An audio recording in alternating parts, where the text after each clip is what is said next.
So, tell us about your show about Janis Joplin. Yeah. Tomorrow, maybe my last. Obviously, I've seen kind of the. Well, you came show. to the first reading of it back at the very beginning of 2020, pre-COVID.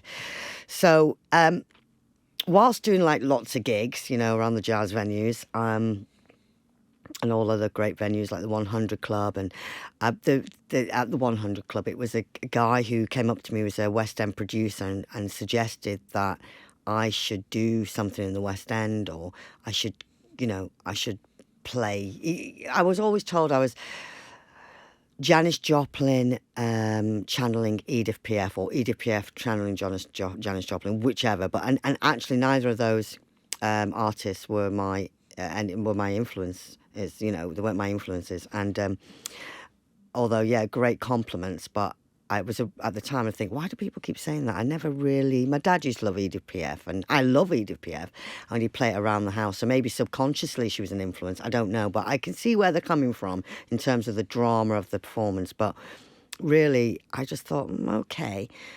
Why don't I play some? Why don't I? I thought, I'm not going to play Edith Piaf because I have to learn all that bloody French. And I'm a bit lazy. I don't want to do that. And so I thought, well, maybe I could play Janis Joplin. So I started to do a lot of research on her because I didn't really know that much about her. Obviously, I knew of her, and I knew some songs like Peace in My Heart and Bobby McGee, but I didn't really know that much about her. So anyway, I did all my research, and I started writing a story about her. And then, as you know, we did. So I started back in 2019, and it's quite eerie how it's parallel to today. It really, you can see all the likenesses of what's happening today and what happened back in the 60s. So anyway, we did the read-through, as you know, and then we went into lockdown. So we didn't sort of continue. We decided to put it on a small fringe theatre, to half the capacity because we still had, big COVID rules in place. The theatres are just opened after being in lockdown, and for all year, theatres had just opened, and we were one of the first plays out there. And it is a play. It's based on her life story, and and it's with lots of driven by music. So, but it's a lot of audience participation, and you feel like you're at a rock concert at times because it's set in a festival, in a Woodstock vibe festival, as well as her backstage dressing room.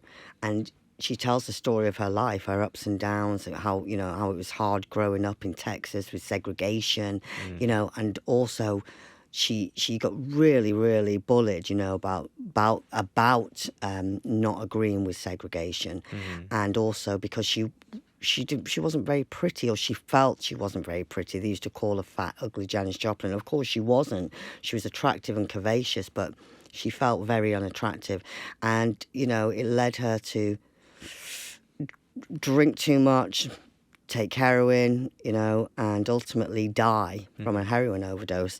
So it's all about her turmoils of growing up and the struggles and being a woman, struggling being a woman back in that decade, and being a front woman, a singer, because it really was a bit of a man's world, right, Richard? Yeah. And obviously she was part of the 27. And she was part of the 27 Club, yeah. As well, yeah. Yeah, and she's not greatly known in the UK or Europe, really. But what I love about performing the play, so when we did it back then, the first time, we did it at a small little fringe theatre. We did a short run. And then we did it again in a little small theatre in the West End at the Century Club. They have their own little theatre. And then we did it again at the Union Theatre, and it was sold out shows. And what I loved about it, because people who came to see it, not everyone knew about Janis Joplin. You don't have to be a fan of Janis Joplin to just really enjoy this woman's story. Yeah.